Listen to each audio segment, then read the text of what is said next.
विवेक, हम जब छोटे छोटे कदमों की बात करते हैं निवेश शुरू करने की, तो म्यूचुअल फंड एक रास्ता है, या फिर बहुत सारे small saving schemes. Small saving schemes तो ट्रेडिशनली बहुत ही पॉपुलर रहा है कि कहीं पर पैसे डालने हैं तो एफडी कर ली, या लंबे टाइम के लिए पीपीएफ में पैसे डाल दिए।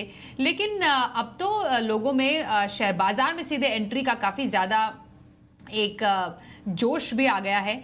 अब जो दर्शक हमें देख रहे हैं और जो चाहते हैं कि क्यों ना शुभारंभ शेयर बाजार में एंट्री के साथ कर लिया जाए, तो उनको सबसे पहले आप क्या राय देना चाहेंगे कि शेयर बाजार में एंट्री तो ठीक है, सोच तो आपकी अच्छी है, लेकिन तैयारी कैसी हो? शेयर बाजार में entry, I think it's a बहुत नेचुरल प्रोसेस है, ये आपको करना ही है। और आप जितना डिले करेंगे उतना आपको पावर ऑफ कंपाउंडिंग से आप विचलित रह पाएंगे। If you see the structure, ये म्यूचुअल फंड का जो ग्रोथ हुआ, म्यूचुअल फंड सही है, जो कैंपेन पिछले ऑलमोस्ट 10 साल से जो रन हो रहा है, उसमें एक बहुत अच्छी बात हो गई कि इन्वेस्टमेंट करने का एक प्रोसेस लोगों को पता लग गया कि कैसे डीमैट अकाउंट खोलते हैं, कैसे आप म्यूचुअल फंड्स में पैसे डालते हैं, कैसे आप रिटर्न को एनालाइज करते हैं। ये जो बेसिक चीजें हैं जो फाइनेंशियल मार्केट या फाइनेंशियल इंक्लूजन का पार्ट बना सकते हैं, वो हो चुका है। अब क्योंकि म्यूचुअल फंड में हम इन्वेस्ट करते हैं तो 40 से 45% म्यूचुअल फंड इवेंचुअली तो इक्विटी मार्केट में इन्वेस्ट कर रहे हैं। तो इक्विटी एसेट क्लास के अंदर में इन्वेस्ट करना एक स्वाभाविक सा नेचुरल प्रोग्रेशन है। और जैसे जैसे इंटरेस्ट रेट्स नीचे रहेंगे और हमारा इन्फ्लेशन ऑब्वियसली हाई रहेगा, because we are a growth oriented country, वैसे वैसे need of high yielding financial assets बढ़ेंगी। और equity is the most logical investment class. अगर आप बिहेवियर की बात करें तो all of us as a principally we all want to be an entrepreneur. सब कोई ना कोई बिजनेस चालू करना चाहते हैं, बिकॉज उसी से वेल्थ क्रिएट होता है। अब हर कोई तो डायरेक्ट बिजनेस कर नहीं सकता है, तो इक्विटी इन्वेस्टमेंट एक तरीका हो गया बिजनेस को बनाने का। और पैरेलल अपने जॉब के साथ साथ, अगर आप जॉब कर रहे हैं तो उसके साथ साथ एक पैरेलल अर्निंग का, एक वेल्थ क्रिएटिंग का सोर्स क्रिएट करने का। तो आप शुरुआत एक म्यूचुअल फंड के जरिए एक एसआईपी से करें, उसके बाद थोड़ा सा आप जब अनुभव हासिल कर लेते हैं, आपको बाजार की जानकारी हो जाती है, उसके बाद शेयर बाजार में आप जाएं। विवेक, मैं आपकी राय लेना चाहती हूं, क्योंकि म्यूचुअल फंड में एक शायद सहूलियत निवेशकों के लिए है कि हर एक लक्ष्य के हिसाब से एक कैटेगरी भी है, एक फंड भी है, निवेश का तरीका भी है।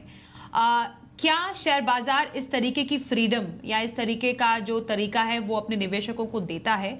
दूसरी बात ये, क्या शेयर बाजार को समझना इतना आसान है कि एक जो नया निवेशक है वो आसानी से पहला कदम सीधे शेयर बाजार की तरफ ही आगे बढ़ाए?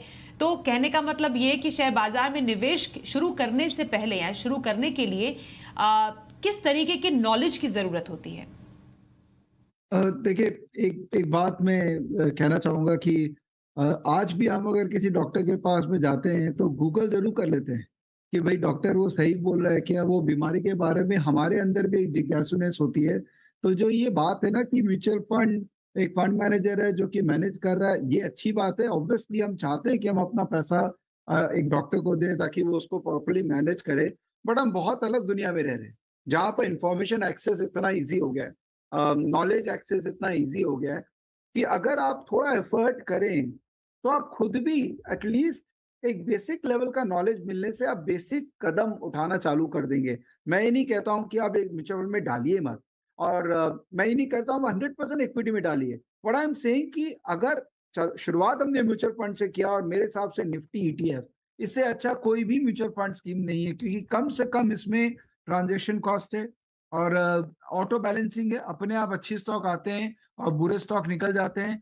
तो शुरुआत तो निफ्टी ईटीएफ से ही करना चाहिए। और अपने जो इक्विटी मार्केट का पार्टिसिपेशन जो चालू करना है 10%, 20% से चालू कीजिए। वो जो 50 स्टॉक है जो इंडिया को रिप्रेजेंट करते हैं, उन्हीं में से ही कुछ स्टॉक पकड़ लीजिए। चाहे आप 5 स्टॉक पकड़े या 10 पकड़े। जैसे एग्जांपल के रूप में सपोज मैं रिलायंस जियो का यूजर हूं और मैं बहुत सेटिस्फाई हूं, और मुझे लगता है कि कंपनी का विजन बहुत है, अच्छा कर रही है, मैनेजमेंट का मैं सुनता हूं तो मुझे बड़ा एक्साइटेड फील होता है। तो मैं क्यों एक ईटीएफ में खाली पैसा डाल के छोड़ रखा हूं जो रिलायंस में इतना सा शेयर लेके बैठा है? अगर मुझे कॉन्फिडेंस है मेरे ऊपर तो मैं रिलायंस का भी एक्स्ट्रा शेयर लूंगा, राइट? तो what I am saying that मैं नेगेट नहीं कर रहा हूं, मैं कहता हूं म्यूचुअल फंड में डालो पैसे, बट कौन सा म्यूचुअल फंड में डालना है शुरुआत में ये सोचो। और इक्विटी मार्केट को इससे डरो मत। बिकॉज इक्विटी मार्केट बहुत ही लॉजिकल एक साइंटिफिक प्रोसेस है। प्रॉब्लम क्या है कि हम लोग उसको समझ ही नहीं रहे और हमको लगता है दूर से कि इसमें पैसे लगते हैं, पैसे बनते भी हैं। तो लोग हैं जो पैसा बना रहे हैं।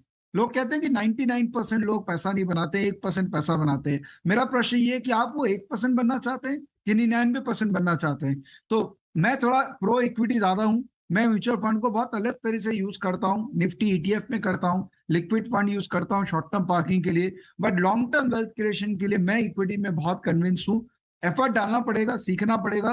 बट आज की डेट में सीखने वाले के लिए बहुत टूल्स अवेलेबल है। यूट्यूब ने कमाल काम किया है, ट्विटर ने कमाल काम किया है। आप लोग चैनल के थ्रू कितना सिखा रहे हैं, सीखने वाला तो सीख लेगा। जैसे जैसे हम शो में आगे बढ़ रहे हैं, दर्शक हमसे जुड़ रहे हैं और विवेक वो ये आपसे जानना चाहते हैं, क्या ये सही समय है बाजार में एंट्री करने का? क्योंकि बाजार में एक दिन एक अलग माहौल है, अगले दिन हम कुछ और माहौल देखते हैं।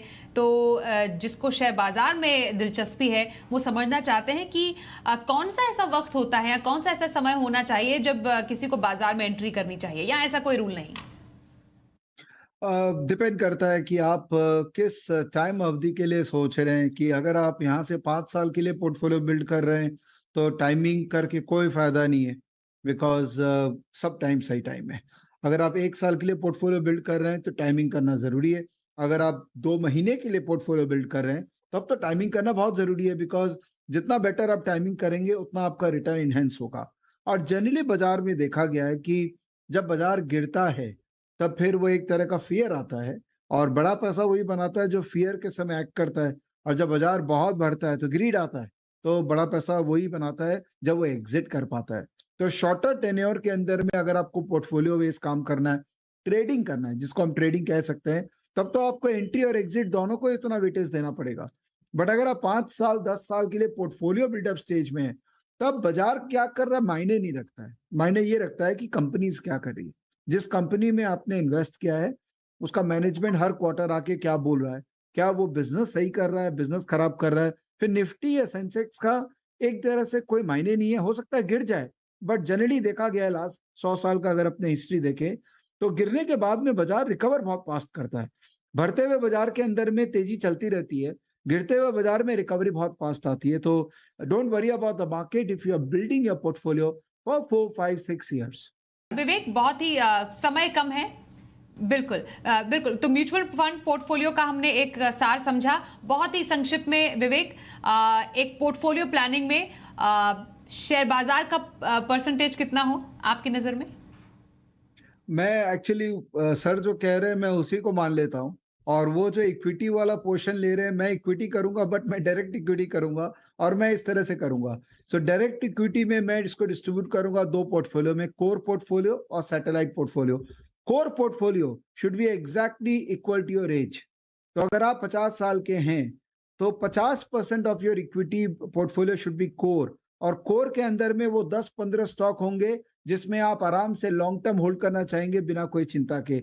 और बाकी जो बैलेंस बचा, सपोज कोई 30 साल का है तो 30% उसका कोर हो गया, 70 हो गया सैटेलाइट पोर्टफोलियो। सैटेलाइट पोर्टफोलियो में मैं एक्टिव रहूंगा मार्केट में और मोमेंटम इन्वेस्टिंग करूंगा। जहां पे मुझे एंट्री मिलेगी मैं एंट्री करूंगा और एग्जिट मिलेगी मैं एग्जिट करूंगा।